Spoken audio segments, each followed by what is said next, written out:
Hi, everyone. Today, we're going to We're do something different because I had the great pleasure about a month ago of teaching in an executive education workshop where I met an expert on public speaking.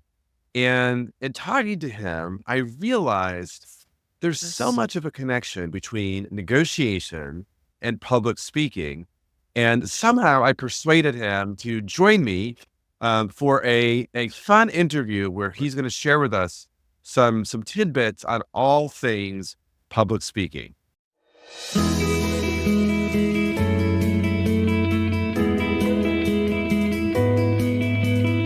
So please welcome Kit Pang. Thank you so much for being here. Hi, Kit. Well, thank you for having me. It's a pleasure. I'm excited for this discussion. I am as well. And so I'm going to give Kit a chance later on to share all sorts of details on how to contact him. But he is the founder of a great organization called Boston Speaks. And Kit, I know that you work with people, helping them improve in their public speaking. And I wonder if you could share a few words with us about how you came to this as a profession, because I must confess, while I know public speaking is very important and also that people get coached in it, I have no idea how one becomes an expert in this. Yeah. So, when I was young, I don't know why, but I always wanted to become a leader and be financially free and maybe start a business. And selfishly, back then, I knew that if I Googled the most important skills to become a better leader, earn more money, public speaking and communication is always, always, always on the top 5. Wow, that's top 5? So selfishly, that was always in the back of my mind, but it wasn't until I'll keep the story short. So I didn't think anything about public speaking until after college. I used to be a dancer. I used to be a hip hop street performer out Oh in my Boston, gosh. Wow, I Massachusetts. love it. And so when my passion was dying down in dance, I said, okay, maybe it's just time to try this communication public speaking thing. So I would go to empty spaces in Boston, empty spaces meaning like community spaces, libraries, things like WeWork, co-working spaces. And I would ask them, hey, can I use a space for free to host events, communication speaking events for your people for free? And I'll put them on Eventbrite and get more people. And so for the first year in 2016, I just did that over and over and over and over again. And that's how I got butts in seats. And a lot of people met me that way. And so that's how I got into speaking, coaching.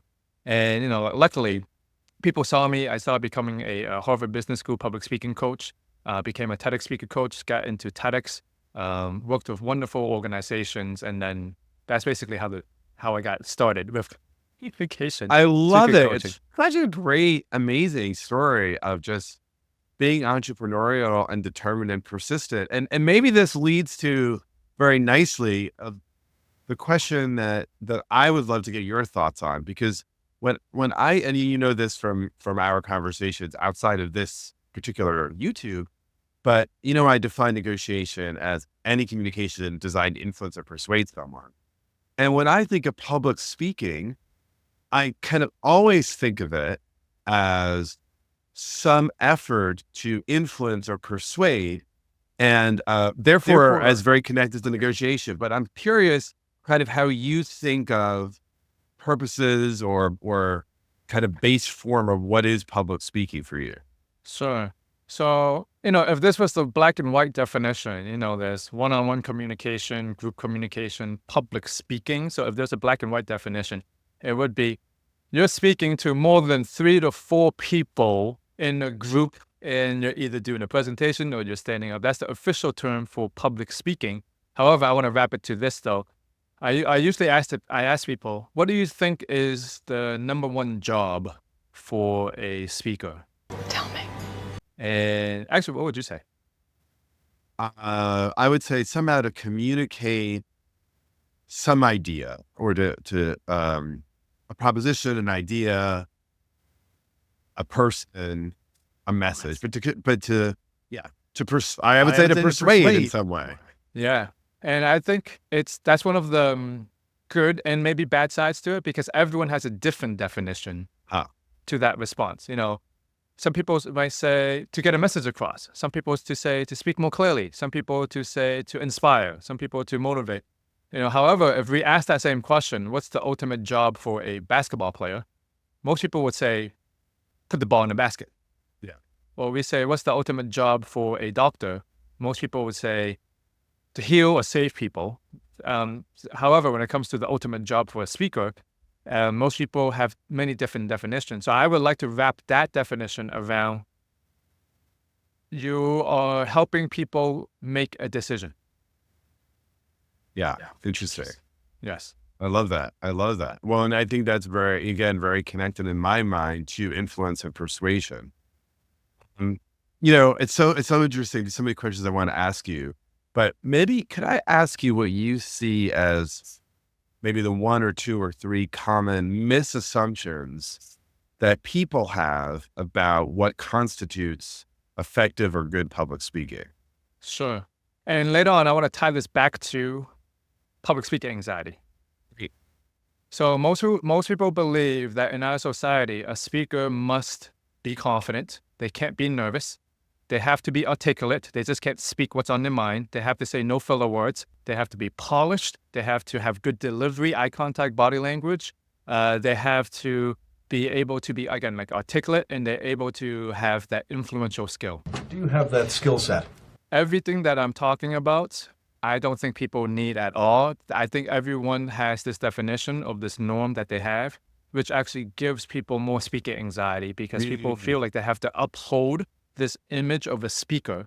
So when they go back into the speaking situations, they say, I'm nervous.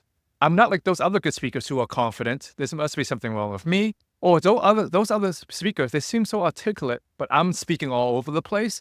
Or I'm saying so many filler words. So at the same time, the rules that has been given to us by society also creates the speaker anxiety we have when we go back into the situation.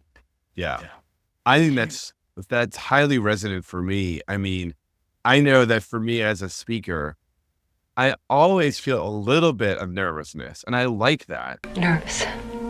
And also, I'm always at my best when I'm just being myself. Like the more I feel tied down and performative, the harder it is I think, for me to be effective. But I hear that there's like I don't know what you think about this, the line between a little bit of nervousness that helps you perform at a high level and an anxiety that actually either prevents you from doing the thing or bungles you up. Yeah. Which comes into, no, I agree with you. However, I would say that the other thing is when people most get, let's say, more anxiety and afraid is people understand that. They're like, yeah, I know a little bit of nerves is good for us or anxiety, but what if our nerves get so much higher that we appear so nervous, or we get so much nervous that we blank out on what we're going to say, or we get such a heightened state that we're speaking all over the place and we didn't do how we did. Yeah. Right? Yeah. Interesting. Yeah. Yeah. So let me ask you, we are recording this on the week when yesterday, Vice President Kamala Harris just announced a new running mate, Tim Walz, for the vice president on the Democratic side.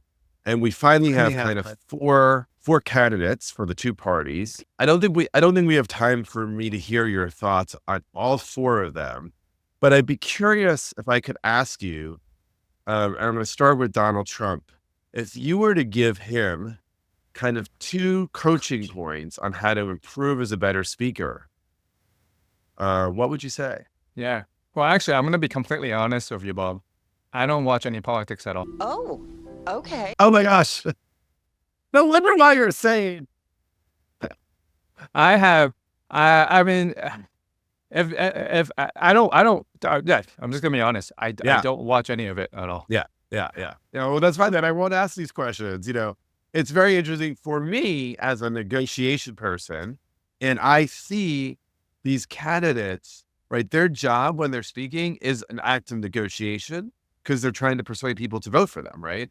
Mm-hmm. And so I always think about that in a negotiation term. But maybe then let me ask you maybe an easier question, maybe a harder question. I don't know.